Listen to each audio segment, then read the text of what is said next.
ॐ अज्ञानतिमिरान्धस्य ज्ञानञ्जनशलाकया चक्षुर्मिलितं येन तस्मै श्रीगुरुवे नमः। मूकं करोति वाचालं पङ्गुं लङ्घयति गिरिं यत्कृपातमहं वन्दे श्रीगुरुदीनतारिणम्। वाञ्छाकल्पतरुभ्यश्च कृपासिन्धुभ्येव च पतितानां पावनेभ्यो वैष्णवेभ्यो नमो नमः।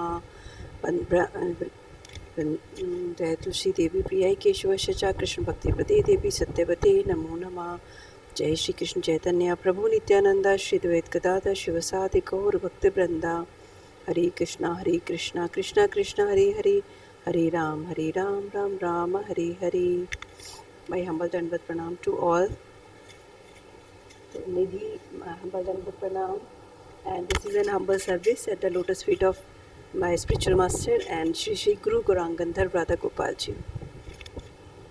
आज मैं अभी दंडवत प्रणाम।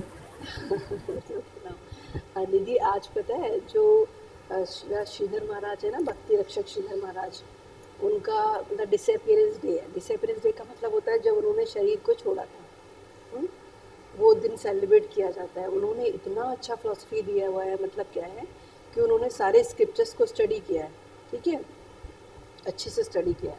यहाँ तक कि श्रीमद् भगवद गीता भी उन्होंने जो है उसके ऊपर भी भाष्य लिखा है, कमेंट्री लिखी है श्रीमद् भगवद गीता, बहुत ही अच्छा लिखा है।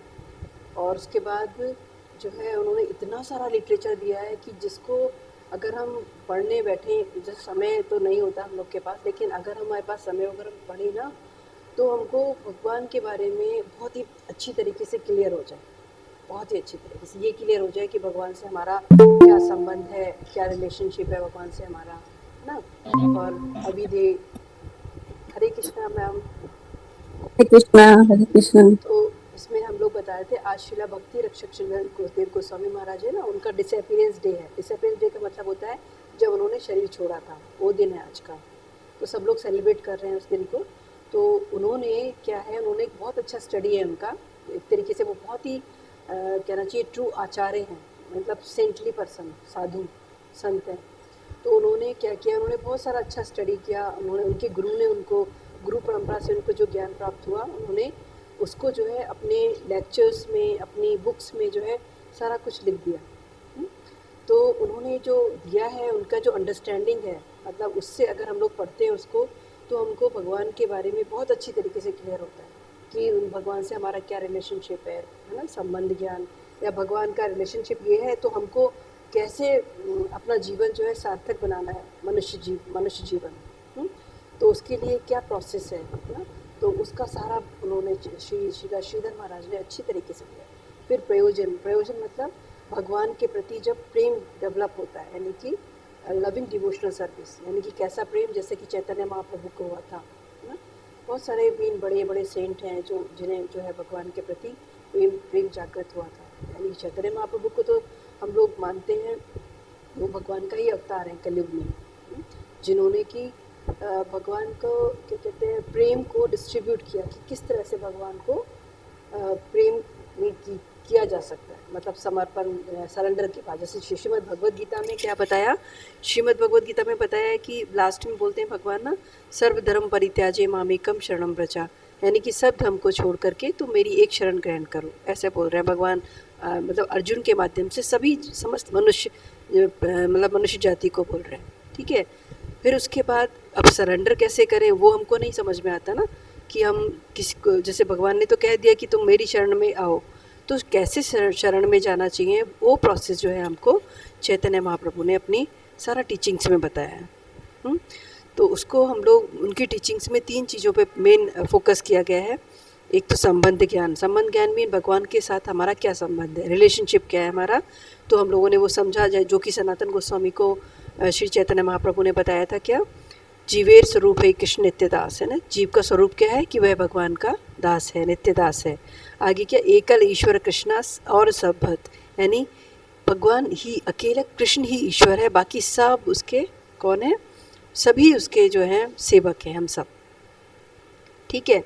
ये हमको याद रखना है। फिर आता है दूसरा, सेकंड आता है, एक तो संबंध ज्ञान हो गया, दूसरा है अविधेय। अविधेय मतलब कि प्रोसेस, किस प्रोसेस के द्वारा हम भगवान को समझ सकते हैं, भगवान को हम जान सकते हैं, और भगवान के धाम को अंत में जो है हम उसको प्राप्त कर सकते हैं, वो क्या प्रोसेस है तो वो सारा प्रोसेस जो है उन्होंने चैतन्य महाप्रभु ने हमको समझाया, और उनकी श्री चैतन्य चरितामृत या फिर भगवद गीता, भागवतम या जो भी जितना वैदिक लिटरेचर है उसको अच्छे से स्टडी करके, मीन कहना चाहिए स्टडी भी किया उन्होंने, और उनको ज्ञान जो है उनको परंपरागत ज्ञान प्राप्त हुआ, जिससे कि उन्होंने अपने रिविलेशंस जो उन्होंने उनको रियलाइजेशंस हुए उसको उन्होंने अपने लेक्चर्स में और अपने बुक्स में जो है प्रेजेंट किया। किसने? श्रीला श्रीधर महाराज ने। तो उसको हम लोग जब पढ़ते हैं तो हम लोग को बहुत ही अच्छा लगता है, बहुत ही क्लैरिटी आती है। क्योंकि क्या होता है ना, कई बार आप देखो मतलब इस परंपरा ने एक तरीके से टेलियोस्कोपिक जो एक विज़न है ना उसको जो है बहुत ही कहना चाहिए मतलब अथॉरिटी दी है। कैसे? टेलीस्कोपिक विजन क्या होता है? जैसे सपोज़ हम लोग आकाश की तरफ देखते हैं, स्काई की तरफ देखते हैं जब रात में, या तो हम लोग को स्टार्स बहुत दूर नज़र आते हैं, है ना, बहुत दूर नज़र आते हैं। लेकिन जब हम वही स्टार्स जो मेन होता है ना इम्पोर्ट, जो ओरिजिनल टेलीस्कोप होता है, जो कहीं आप देखोगे किसी किसी इंस्टीट्यूशन में पाया जाता है जहाँ पे ये जो पूरा नक्षत्र और इनकी स्टार्स की स्टडी की जाती है ना, वहाँ मिलता है। तो वहाँ से अगर आप उसको जा कर के देखते हैं, उससे अपने तारों को, स्टार्स को, उनके प्लैनेट्स के बारे में हम स्टडी करने के लिए उनको जाकर जब देखते हैं ना, तो हमको बहुत क्लियर दिखता है। तो ये जो गुरु परंपरा है उसका मतलब यही है कि गुरु परंपरा का मतलब एक तरीके से टेलीस्कोपिक विज़न है। टेलीस्कोपिक विज़न का मतलब जैसे कि जैसे लेंस लगता है तो हमको कोई भी चीज़ बहुत क्लियर नज़र आती है ना, ठीक वैसे ही ये जो गुरु और आचार्य होते हैं, सेंटली पर्सन होते हैं, वो अपनी जो स्क्रिप्चर्स को उनको रिवील होता है, स्क्रिप्चर्स को कुछ स्टडी करते हैं, कुछ उनको ज्ञान जो है परंपरागत प्राप्त होता है, फिर उनके अपनी रियलाइजेशंस होते हैं, फिर वो जो अपने जो नीचे उनके शिष्य होते हैं उनको देते हैं वो रियलाइजेशंस को, या वो अपनी बुक्स में रखते हैं। तो उनसे हमको बहुत ही ज़्यादा विज़न हमारा क्लियर होता है ना। तो उनको हमें जो है उनका टीचिंग्स को फॉलो करना चाहिए कि उनके क्या रियलाइजेशंस हैं और क्या उनकी टीचिंग्स हैं। तो आज हम लोग पढ़ेंगे इनका थोड़ा सा इन्हीं के बारे में, श्रीला श्रीधर महाराज के बारे में हम लोग पढ़ते हैं आज, ठीक है। मतलब इसमें इन्होंने जो है ये बताया है मेनली कि अगर बहुत ही छोटी सी बात है, इसको शेयर करना आप लोगों से सबसे चाहूँगी। क्या होता है कई बार, जैसे कि हमारे मन में क्वेश्चन आता है ना, क्या क्वेश्चन आता है कि हम किसको फॉलो करें और किसको नहीं, हमें क्या करना चाहिए, क्या सही है क्या गलत है, मुझे समझ नहीं आ रहा। भाई कोई आता है, ये बहुत बड़ा अच्छा गुरु है, बहुत अच्छी परंपरा है, बहुत अच्छी संस्था है, इसको फॉलो करो, इससे जुड़ जाओ, है ना। तो कोई दूसरा बता रहा है, तो कोई दूसरा बता रहा है इसकी पूजा करो, तो हमें क्या करना चाहिए? मेनली हमको क्या है, अथॉरिटी का हेल्प लेना चाहिए। अथॉरिटी क्या है? सबसे पहले अथॉरिटी है शास्त्र। शास्त्र क्या? श्रीमद् भगवद गीता, श्रीमद् भागवतम, ठीक है, यानी कि वैदिक लिटरेचर जिसे हम लोग कहते हैं, वैदिक स्क्रिप्चर जो है वो है अथॉरिटी। उसके साथ उसके बाद जो है गुरु आचार्य, जिन्होंने उसको ठीक उसको अच्छे से रियलाइज़ करके, अंडरस्टैंड करके वो उसको हमको समझाने की कोशिश कर रहे हैं, वो अथॉरिटी है, ठीक है।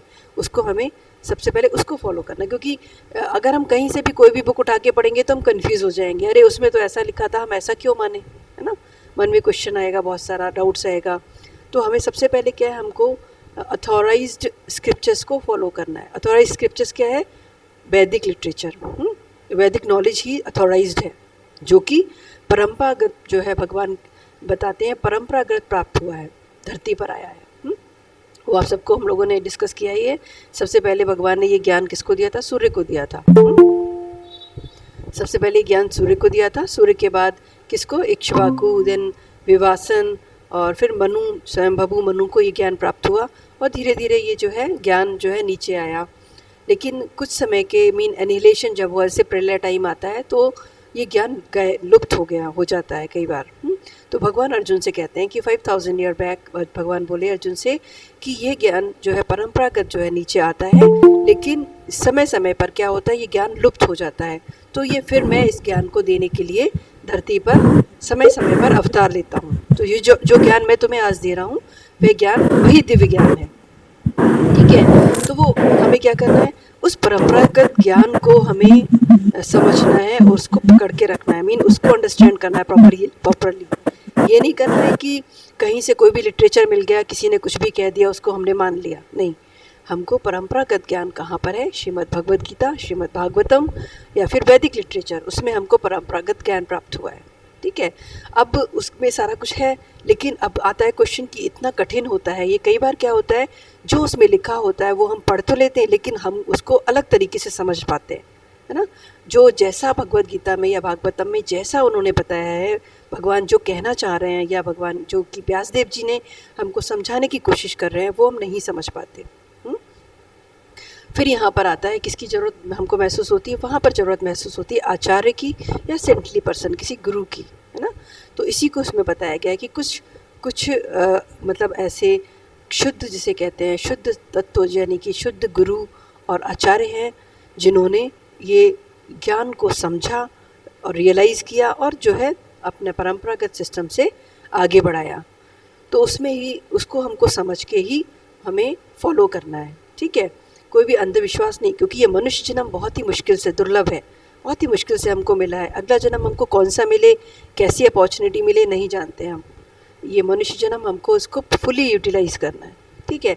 तो यहाँ पे क्या बता रहे हैं इसमें श्रीधर महाराज बोलते हैं, क्या बोलते हैं कि जैसे कई बार क्या होता है, क्वेश्चन आता है ना मन में कि जब हम सपोज़ हमें सिलेक्शन करना हो कि मुझे क्या करना चाहिए, ठीक है, मुझे इस संस्था से कनेक्ट होना चाहिए कि नहीं होना चाहिए, इस पर्सन से कनेक्ट होना चाहिए कि नहीं होना चाहिए, तो मुझे क्या करना है। ऐसे में मैं किससे डिसीज़न अपना जो है, मतलब कौन मेरा डिसीज़न मतलब मुझे सही बताएगा, रास्ता दिखाएगा, है ना। तो उसके लिए हमें क्या करना है, हमारा मार्ग है साधु और शास्त्र। सबसे हमको क्या करना है, साधु क्या कहेगा, जो शास्त्र में लिखा होगा। शास्त्र क्या, जो भी शास्त्र में होगा वो साधु बोलेगा। अगर नहीं है, डिफरेंस है, तो हमको उस कंडीशन में हमको शास्त्र को फॉलो करना है। अगर हमें साधु की बात में डिफरेंस नज़र आ रहा है, तो हमें शास्त्र को फॉलो करना है, यानी कि श्रीमद् भगवद गीता और भागवतम, ठीक है। क्योंकि आज के समय में बहुत ही दुर्लभ है, अच्छा कहना चाहिए, अच्छे साधु या अच्छा गुरु या आचार्य प्राप्त करना। लेकिन हमारा जो वैदिक संस्कृति है, यानी कि भारत है, उसमें बहुत सारे ऐसे रेयर हैं गुरु, लेकिन हैं अवेलेबल, ठीक है। तो उन्होंने हमको मार्गदर्शन किया, उन्होंने अपनी कुछ बुक्स लिखी हैं, अपना रिविलेशन लिखा है, उसको पढ़ करके हम लोग जो है अपने जीवन को अच्छा, बहुत ही सुंदर बना सकते हैं। तो यहाँ पे बताया जा रहा है, एक तो साधु और शास्त्र को हमें फॉलो करना है, और दूसरी चीज़ क्या है, हमारी इनर हैंकरिंग, मतलब हमारा चैत्य गुरु। चैत्य गुरु क्या होता है, जिसे हम लोग परमात्मा तत्व भी कहते हैं, कि हमारे हृदय में जैसे हम लोगों ने कल डिस्कस किया था ना, 15 श्लोक का 15 चैप्टर का 15 श्लोक भगवद गीता में से, तो उसमें ये बताया कि भगवान हृदय में, हर जीव के हृदय में विराजित है। लेकिन भगवान, कई बार होता है ना, लोग बोलते हैं भगवान विराजित है तो मुझसे गलत क्यों हो गया, है ना, मैं सही मार्ग पे क्यों नहीं चल रहा हूँ, अगर भगवान हमेशा मेरे हृदय में विराजित है तो भगवान ने हमको ये फ्रीडम दिया है, छोटा सा फ्रीडम दिया है मनुष्य को केवल। यहाँ तक कि ये फ्रीडम ना तो देवों को है, ना ही ये किसी और अन्य जीव को है, केवल मनुष्य योनि को ये फ्रीडम प्राप्त है। कौन सा फ्रीडम, कि वह अपना डिसाइड कर सकता है मन से वो किस मार्ग पर चले, उसे कौन सा मार्ग फॉलो करना है, वो उसके ऊपर उन्होंने छोड़ दिया है कि तू जो मार्ग चुनेगा मैं उसमें तुझे सपोर्ट करूँगा, तुझे अच्छा मार्ग चुनेगा तो मैं तेरा को अच्छे मार्ग पे सपोर्ट करूँगा, आगे बढ़ाऊँगा, और गलत मार्ग चुनेगा तो उसमें भी तेरी श्रद्धा जो है दृढ़ कर दूँगा मैं। जैसे है ना भगवद गीता में क्या, कि जो भूत प्रेतों को पूजा करते हैं तो उनकी भूत प्रेतों में श्रद्धा दृढ़ करते हैं भगवान। जो अपने माता पिता या अपने पूर्वज, जिसे कहते हैं ना पितरों की पूजा करते हैं, तो पितरों के प्रति उनकी श्रद्धा दृढ़ करते हैं भगवान। और जो देवी देवताओं की पूजा करते हैं, उनके देवी देवताओं को उनकी श्रद्धा दृढ़ करते हैं, और वो देवी देवताओं के लोक को जाते हैं। पितृलोक की जो पूजा करते हैं वो पितृलोक को प्राप्त होते हैं। भूत प्रेतों की जो पूजा करते हैं वो भूत प्रेत की योनि में जाते हैं, उनको मतलब प्राप्त करते हैं, ठीक है। लेकिन लास्ट में भगवान ने क्या बोला, कि लेकिन जो मुझे बचता है, जो मेरी शरणागत होता है, वो मुझे प्राप्त करता है ना। भगवान ने क्लियरली बताया। तो भगवान क्या करते हैं, हृदय में बैठे हुए हमारा मार्गदर्शन करते हैं, जैसा हम इच्छा करते हैं, जो हमारा, इसको बोलते हैं फ्री विल, जो फ्री विल है हमारी, उसके अकॉर्डिंग जो भी हम कार्य करने की इच्छा करते हैं, भगवान हमें हृदय से हमें सपोर्ट करते हैं, ठीक है। तो जो हृदय से सपोर्ट करना है, अगर वो हमने सुनना शुरू कर दिया, फिर हमको किसी भी एक्सटर्नल हेल्प की ज़रूरत नहीं होती ना। लेकिन हृदय से भगवान हमको जब गाइड करते हैं, उसे गाइड करने के लिए भी हमें बहुत सारा, कहना चाहिए, अपने अंदर बहुत सारा हमें जो है प्यूरिफिकेशन की ज़रूरत पड़ती है, जिससे कि हम अपनी चैत्य गुरु को या अपने इनर वॉइस को सुनने की तैयारी करना होता है, मतलब सुनना हम शुरू कर दें, उसके लिए बहुत सारा हमको, कहना चाहिए, तैयारी करना होता है, ठीक है। और जब एक बार हम अपने चैत्य गुरु को सुनने लगते हैं, समझने लगते हैं कि हाँ मुझे ये डायरेक्शन मिल रहा है, फिर हम कहीं भटक नहीं सकते, कहीं भी नहीं भटक सकते।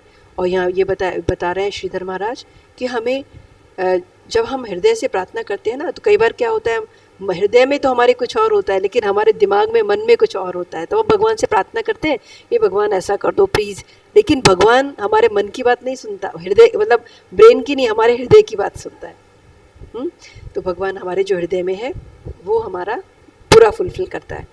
ठीक है, अब क्या आता है यहाँ पे कि फिर हमें क्या करना है प्रेयर के लिए, हमको अपनी प्रेयर को प्यूरिफाइड करना है कि हम वास्तव में चाहते क्या है। हमारा हृदय, हमारा मन, हमारा ब्रेन जो एक चीज़ अगर चाहने लगता है तो उसको वो ज़रूर ही पूरी करते हैं भगवान। ठीक है, अब आता है कि कई बार क्या होता है कि सिंसियरिटी कैसे आती है। सिंसियरिटी कैसे आती है कि जब हमने अगर पिछले जन्म में, पिछले प्रीवियस कर्मास में कुछ हमने अच्छा कर्म किया हो, किसी साधु संत की सेवा की हो, या भगवान के मार्ग में चलने के लिए बहुत कोशिश की हो, तप किया हो, जप किया हो, भगवान की सेवा की हो, है ना, विग्रह की सेवा अकॉर्डिंग टू वैदिक स्क्रिप्चर्स, तो वो सब सुकृति बन जाती है। सुकृति से क्या होता है, सुकृति से हमें जब हम दूसरा जन्म, जैसे ये जन्म लेते हैं, तो हमारा अपने आप से हमारा उसी मार्ग में चलने का हमारा कहना चाहिए, अपने आप से कहना चाहिए, क्या बोल सकते हो आप, नेचुरली आपका जो इंक्लिनेशन है वो उसी मार्ग में बढ़ने लग जाता है। तो भगवान यहाँ पर कहते हैं, श्रीधर महाराज हमको इस तरीके से डायरेक्शन दे रहे हैं। ठीक है, और नेक्स्ट हम लोग देखते हैं आज आगे। इन्होंने बताया, श्रीधर महाराज ने एक और पॉइंट बहुत अच्छा है, हम आप लोगों से शेयर करना चाहेंगे कि उन्होंने कहा है, भगवान श्रीधर महाराज ने, उनको बहुत ही लर्नेड स्कॉलर्स हैं, मेरे आचार्य हैं, तो उन्होंने हम सबको, जीवों को, यानी कि हमारे कल्याण के लिए ही उन्होंने अपना रिविलेशन जो है हम लोगों के साथ शेयर किया है।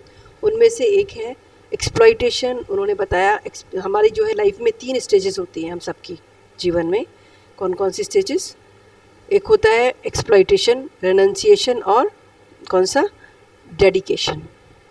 ठीक है, एक्सप्लॉइटेशन में क्या होता है, सभी हम सब जो जीव हैं, यानी कि हम सभी मनुष्य ना, तो सभी किस स्टेज पे हैं अभी? एक्सप्लॉइटेशन की स्टेज पर है। एक्सप्लॉइटेशन की स्टेज का मतलब क्या, कि हम केवल अपने बारे में सोचते हैं, कि मेरे लिए क्या सही है, हम केवल उतना सोचते हैं।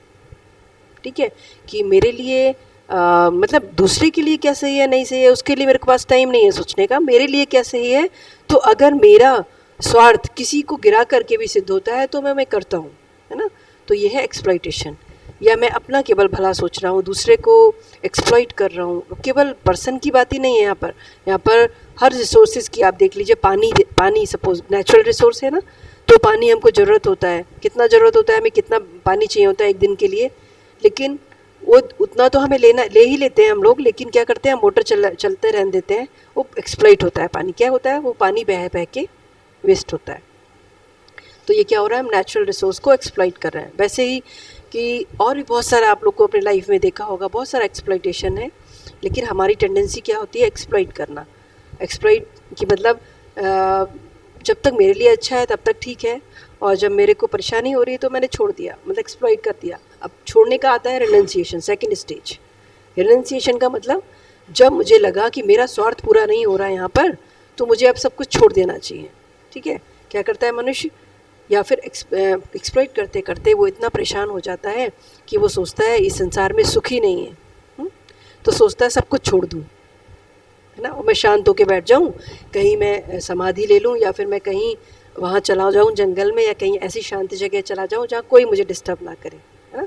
तो ये होता है रिनंसिएशन। एक्सप्लॉइटेशन हो गया, पहले खूब जी भर के अपने हिसाब से कर लिया, फिर आपको लगता है कि अब मेरे जो है मेरा बस नहीं चलता, मैं एक्सप्लॉइट नहीं कर पा रहा हूँ, यानी कि लोग मेरे हिसाब से नहीं चल रहे हैं, या मैं अपने हिसाब से चलकर खुश नहीं हो पा रहा हूँ, तो मुझे सब कुछ छोड़ देना चाहिए। तो ये हो गया रिनंसिएशन, यानी कि जब आपको जो जिसको बोल सकते हैं, जैसे सेंसेस को, यानी सेंस ग्रेटिफिकेशन के लिए आपको सही जो है रिसोर्सेज नहीं मिले, तो आपने उसको सब चीज़ों को छोड़ दिया, त्याग कर दिया, रिनंसिएशन। ठीक है, लेकिन यहाँ पर श्रीधर महाराज बताते हैं कि ना तो मनुष्य का जीव का स्वभाव जो है एक्सप्लॉइटेशन भी नहीं है और रिनंसिएशन भी नहीं है, दोनों ही खतरनाक है। एक्सप्लॉइटेशन भी खतरनाक है, रेनंसिएशन भी खतरनाक है। तो क्या करना चाहिए जीव को? तो उन्होंने बताया डेडिकेशन।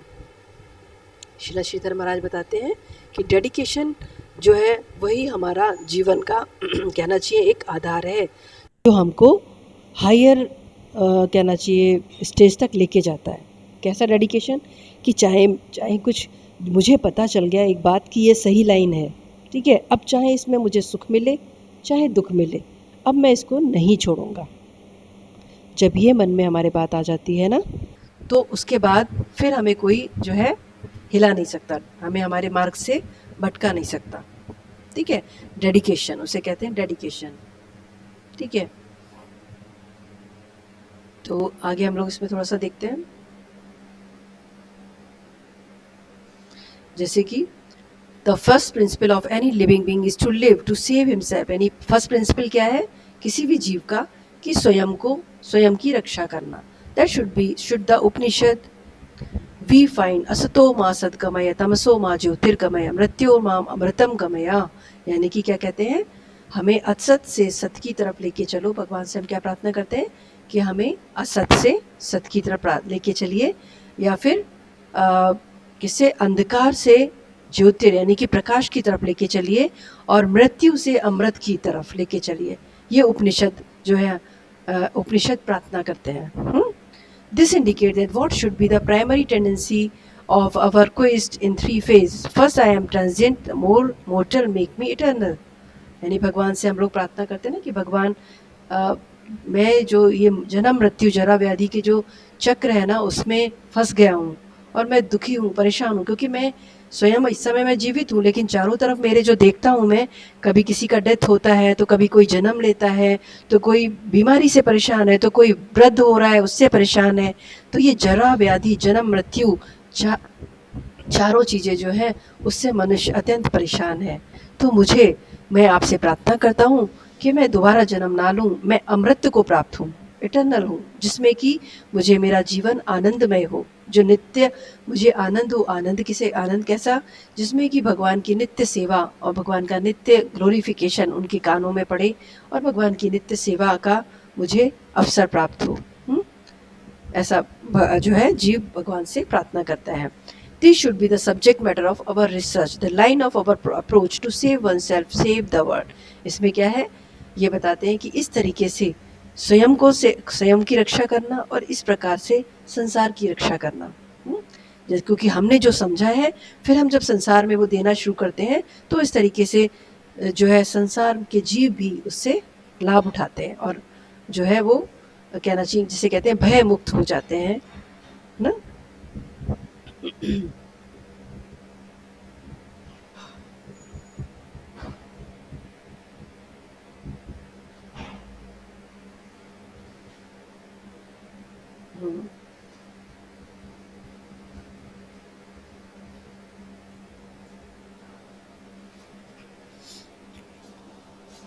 ठीक है, आज हम लोग इतना ही रखते हैं। आप लोग के मन में कोई डाउट या कोई क्वेश्चन हो तो आप डिस्कस कर सकते हो आप लोग।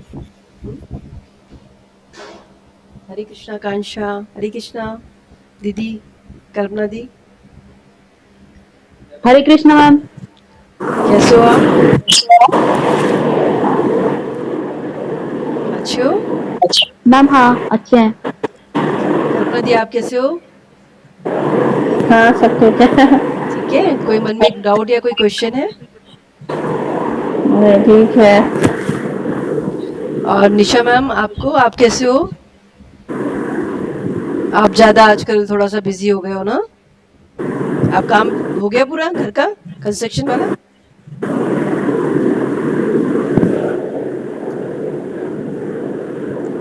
और निधि आपका कोई क्वेश्चन है?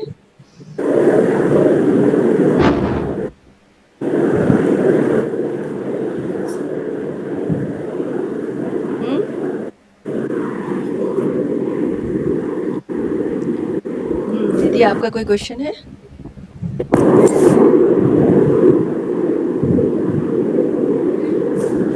नहीं?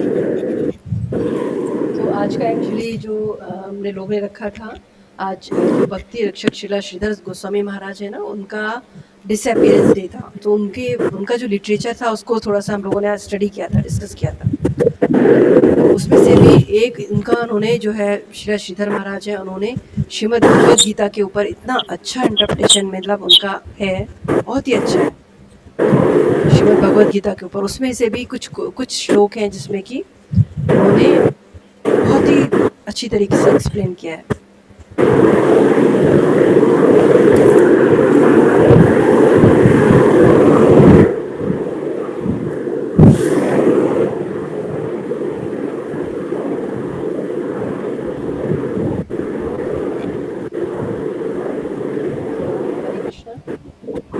चलो मैं इनकी कमेंट्री जो है वो थोड़ा सा पढ़ती हूँ, बहुत ही अच्छी।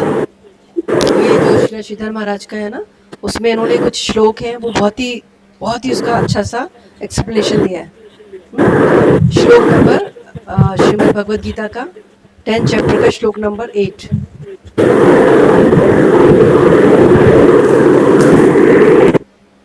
ठीक है, इसको हम पढ़ते हैं। क्या है? अहम सर्वस्य प्रभवो मतः सर्वा प्रवर्तते इति मत्वा भजन्ते मां बुद्धा भाव समन्वितः। यानी भगवान क्या कह रहे हैं इसमें? I am Krishna, the sweet absolute. I am the root cause of all comprehensive aspect of absolute, the permeating aspect of the absolute, and also the personal aspect of the absolute. The master of all potency, who command the respect of everyone, Lord Narayana of Vaikuntha, the universe of mundane and divine flow, every attempt and movement, the Vedas and the allied scriptures which guide everyone's worship, all are initiated by me alone, realizing this hidden treasure. The virtuous soul who are blessed with the theistic intellect surpass the standard of duty and non-duty and embrace the paramount path of love divine, रागमार्ग and adore me for ever. यानी कि इसमें भगवान का ये जो verse है ना, 4 वर्सेस, बहुत ही मेन भगवद गीता से कहते हैं हम लोग चतुर्श्लोकी भगवद गीता, वो है ये। ठीक है, उसमें से एक है। उसमें भगवान स्वयं कह रहे हैं, आई एम कृष्णा, यानी मैं कृष्णा हूँ, स्वीट एब्सोल्यूट।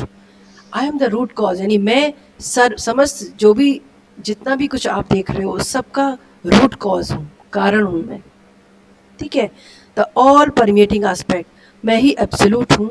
और मैं and also the personal aspect of, यानी कि पर्सनल एस्पेक्ट का जो कहना चाहिए, जो भगवान का जो पर्सनल स्वरूप है, पर्सनल फॉर्म है, भगवान ये बोल रहे हैं कि मैं उसका पर्सनल एस्पेक्ट हूँ। पर्सनल एस्पेक्ट मतलब वो एक पर्सनालिटी की तरह से वो हमारे सामने प्रेजेंट है भगवान। क्योंकि इम्पर्सनलिस्ट क्या बोलते हैं कि भगवान की कोई पर्सनालिटी नहीं है ना, भगवान निराकार है। लेकिन यहाँ पर जो मेन श्लोक है उसमें बताया जा रहा है कि भगवान कह रहे हैं, स्वयं कह रहे हैं कि मैं एब्सोल्यूट का पर्सनल एस्पेक्ट भी हूँ, the master of all potency, यानी कि मैं जितनी भी शक्तियाँ हैं उन सबका कौन हूँ? मास्टर हूँ, मालिक हूँ। Who command the respect of everyone, Lord Narayan of Vaikuntha, यानी मैं वैकुंठ का लॉर्ड नारायण हूँ, जो जिसकी सभी लोग जिसका रिस्पेक्ट करते हैं। The universe of mundane and divine flow, every attempt and movement, यानी कि इस संसार का जो देवीय जो फ्लो है, और जो भी संसार में हो रहा है, जो संसार में जो भी मूवमेंट हो रहा है, जो समस्त वेद हैं, सारे स्क्रिप्चर्स हैं, यानी वैदिक स्क्रिप्चर्स, और ये सभी जो कि हम सबको गाइड करते हैं कि किस तरह से हम भगवान की पूजा करना है और किस तरह से भगवान को रियलाइज़ करना है। वो सब कौन है? मैं हूँ, ऐसा भगवान बता रहे हैं। यानी भगवान से ही सब कुछ प्रकट हुआ है, इनिशिएट हुआ है। और फिर भगवान क्या बोल रहे हैं? ये जो बात समझता है, ये जिसने ये रियलाइज़ कर लिया है इस हिडन ट्रेजर का, हिडन ट्रेजर मतलब ये गुप्त रहस्य, गुप्त खजाने का, जिसने ये खोज कर लिया है, वैसी सोल्स, वर्चुअस सोल्स क्या करती हैं? वो उनको थीस्टिक इंटेलेक्ट्स, जो कि जिनका बुद्धि, यानी कि जिनका बुद्धि कैसा है? जो कि फाइन है, थीस्टिक है, जो कि समस्त डाउट से परे हो चुका है ना, जिसके मन में कोई डाउट नहीं है, वह क्या करता है? वह मेरे मार्ग को अपना कर, मेरे भक्ति मार्ग को अपना कर निरंतर मेरी ही पूजा करता है, मुझे ही फॉलो करता है। ऐसा भगवान इस श्लोक में बता रहे हैं। ठीक है, बहुत ही अच्छा है इसका आगे कमेंट्री, लेकिन अभी टाइम बहुत हो गया है, इसलिए हम इसको बाद में पढ़ते हैं। ठीक है, आप लोग के मन में कोई डाउट या कोई क्वेश्चन है तो आप बताइए।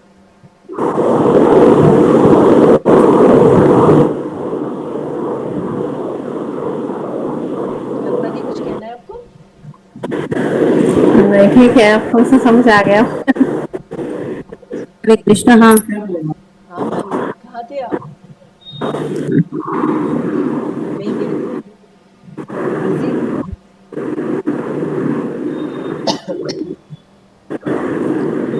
क्या लोग उसको कहते हैं, क्लोज करते हैं प्रणाम के साथ।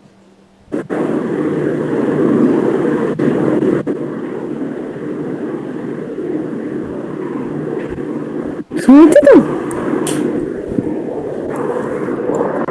ॐ अज्ञानतिमिरान्धस्य ज्ञानञ्जनशलाकया चक्षुर्मिलितं येन तस्मै श्रीगुरुवे नमः।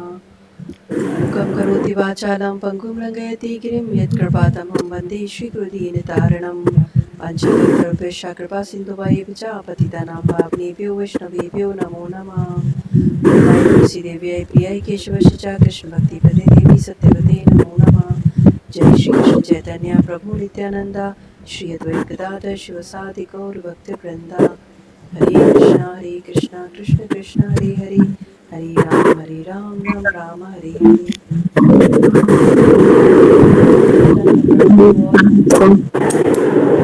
चलिए एक और छोटी सी बात बताती हूँ श्रीधर महाराज की। वो क्या कहते हैं? श्रीधर महाराज कहते हैं, जैसे कई लोग कहते हैं ना कि भाई मैं तो इतना पूजा करता हूँ, इतना जप करता हूँ, मैं रोज मंदिर के चक्कर लगाता हूँ, लेकिन कुछ नहीं होता, बोलते हैं लेकिन कुछ नहीं होता। तो श्रीधर महाराज उसके ऊपर कहते हैं, उस बात पे कहते हैं कि why we are worried about the results when process is so sweet. यानी जब प्रोसेस इतनी मीठी है, इतनी अच्छी है, तो हमें रिजल्ट के बारे में क्यों सोचना, ठीक है ना? तो हमें प्रोसेस में लगे रहना है बस, ठीक है। हरे कृष्णा, दंडवत प्रणाम टू ऑल। हरे कृष्णा। हरे कृष्णा।